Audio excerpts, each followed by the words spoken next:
હાલો બાપા આગળ બોલ કરો 11,001 રૂપિયો મહાઆરતી ઉતારવા માટેનો બોલ 11,001 રૂપિયો હાલો બાપા હાલો જય હો બાપ જય હો મારું ઠળિયા હાલો બાપા છે કોઈની ઈચ્છા 11,000 રૂપિયા એક વાર બોલ આપી દેવાનો છે અત્યારે 11,000 રૂપિયા બે વાર 11,000 રૂપિયા અઢી વાર 11,000 રૂપિયા પોણા ત્રણ વાર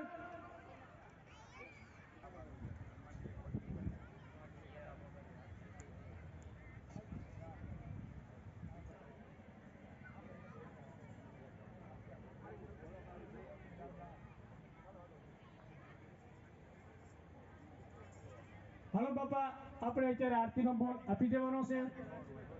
આરતી અત્યારે નથી કરવાની આરતીનો બોલ આપણે આપી દેવાનો છે અને આરતી મહાઆરતી 3 વાગે થશે 11,000 રૂપિયા શક્તિ પરમાણુ જય હો બાપ જય હો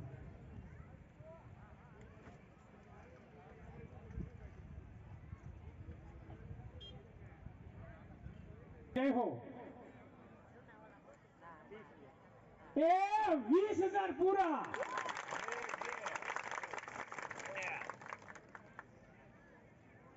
મહાઆરતી ઉતારવા માટેનો બોલ 20,000 રૂપિયા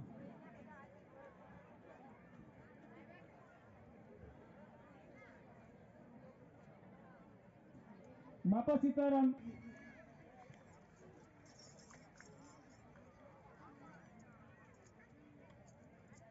મહુવા પાસે અથવા રાજુલા પાસેથી રાજુલાની નજીક ચાંચ બંદર ગામ અને ચાંચ બંદર ગામેથી બાપા સીતારામ મહિલા મંડળ અને પુરુષોનું સેવા મંડળ અહીં પધાર્યું છે તો બાપા અત્રેથી આ વ્યાસપીઠ ગાદીએથી બાપા સીતારામ મહિલા મંડળ ગામ સમજ ઠળિયા તરફથી આ આશ્રમને 21,000 રૂપિયાનું અનુદાન મળે છે બોલો બજરંગદાસ બાપાની જય હાલો બાપા બપોરની મહાઆરતી ઉતારવા માટેનો બોલ 20,000 રૂપિયા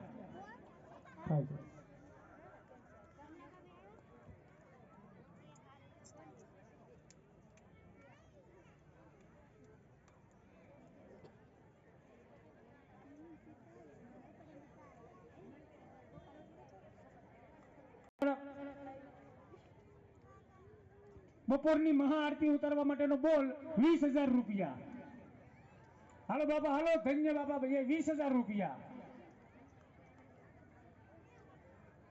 આપણું બજરંગદાસ બાપાનું મંદિર તૈયાર થઈ ગયું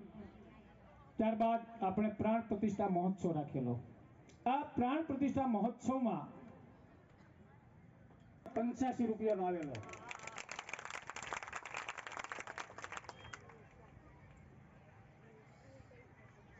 ખર્ચ આવકમાંથી બાદ કરતા એ સમય એટલે કે બરાબર 1 વર્ષ પહેલા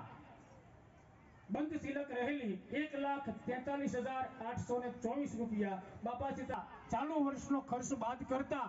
અત્યારે હાલના સમયે બાપા સીતારામ સેવક મંડળ પાસે 82,074 રૂપિયાની બંધ શિલક રહેલી છે બોલ બજરંગદાસ બાપાની જય એમાં ખાસ કરીને મુખ્ય દાતા પરમ પૂજ્ય સંત શ્રી બજરંગદાસ બાપા સંકુલમાં જે મૂર્તિ પધરાવેલી છે એ મૂર્તિઓના મુખ્ય 5 દાતાઓ હતા એમાં ડેડી કાબાભાઈ લાલજીભાઈ રાઠોડ પંકજભાઈ ધરમસિંહભાઈ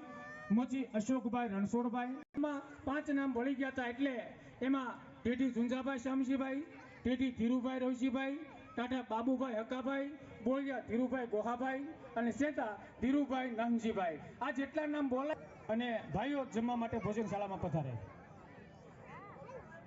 હાલો બાપા છે આરતીમાં કોઈની ઈચ્છા 20,000 રૂપિયા એક વાર 20,000 રૂપિયા બે વાર 20,000 રૂપિયા અઢી વાર 20,000 રૂપિયા પોણા ત્રણ વાર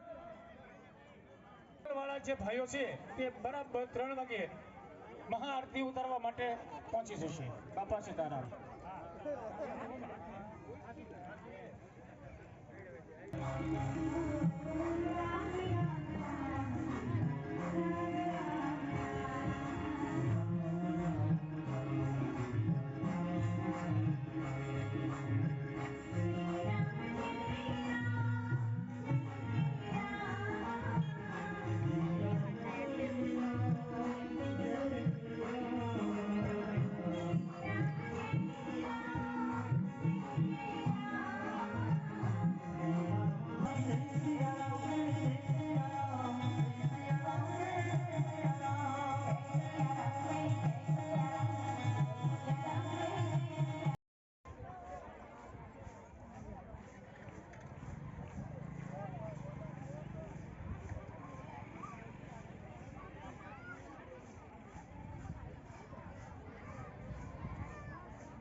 અહીંયા યુવાનો આવે અને આ વચ્ચે જે મંડપના ગાટલા છે તે આ બાજુ ગાટલા મુકાવવાની વ્યવસ્થા કરવા બાપા થોડી જગ્યા થઈ જાય. હાલો બાપા, એ બાળકો બેસી જાઓ, બાળકો દોડાદોડી નહીં કરે. બાપા જમવા બેસો છો બધાને. હાલો હાલો બાળકો બેસી જાઓ.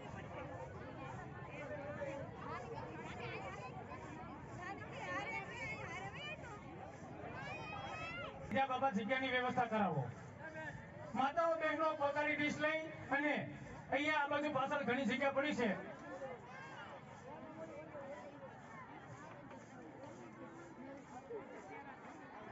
જતા હતા ત્યાં જ જવું, પાણીનું સ્ટેન્ડ પણ એ જ છે અને ત્યાંથી જ બધાએ પાણી પીવું.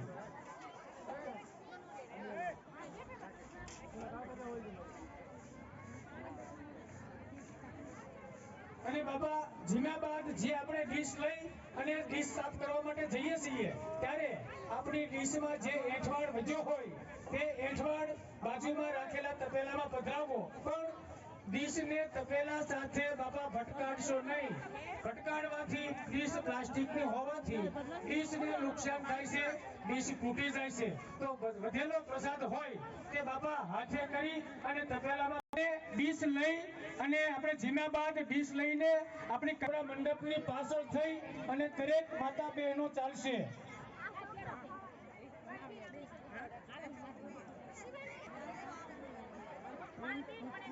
એક અહીંયા સ્ટેજની જમણી બાજુ નવું કાઉન્ટર શરૂ થયું છે, તો ત્યાં બે સ્વયંસેવક ભાઈઓ આવે અને જે માતા બહેનો ડીશમાં બેસ્યો તો પાછળ જે જમવા માટે આવે છે તે ક્યાં બેસશે?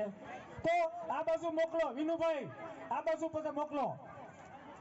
બાપા ડીશ લઈને બધા આ બાજુ પધારશે.